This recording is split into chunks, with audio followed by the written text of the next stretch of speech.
มาแล้วไปซื้อจามได้อยู่บ่เด้น้องแก้วมณีซื้อจามอยู่เพื่อนน้องแก้วมณีอยู่บ้านวังคูนท่านผู้ชมโอ้ได้จามเดียวอ่ะซื้ออันเดียวนั่นล่ะ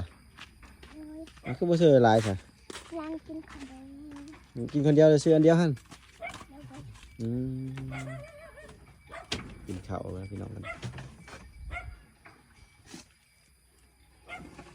หิวข้าวแต่โดนแล้วแม่นบ่ล่ะเจ้าหิวข้าวแต่โดนแล้วแม่นบ่นี่บ่ได้หิวมาเบาเอาเงินชื่อนี่บ่ได้หิวแต่ว่าคอยเอาเงินให้ไปซื้อแล้วมาซื้อมากินคอยเบิ่งจ่อยๆนี่ยักหิวแล้วคอยเบิ่งนี่หิวข้าวจ่อยๆนี่โอ้ยเป็นไข่หากลูกแต่ไข่เนาะล่ะกินแล้วล่ะกินพอมีแห้งใหญ่ไว้ไปหาเงินช่วยแม่คันใหญ่แล้วอาชีหาเวียกเฮ็ดให้เด้อหาสมัครเวียกให้อยู่แถววัน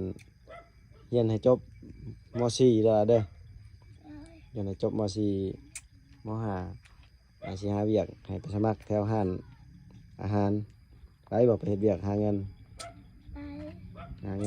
มาเลี้ยงครอบครัวเลี้ยงแม่เลี้ยงพ่อเลี้ยงแม่เลี้ยงพ่อเฮ็ดเทือนเฮ็ดชานดินก็มีเลยเนาะ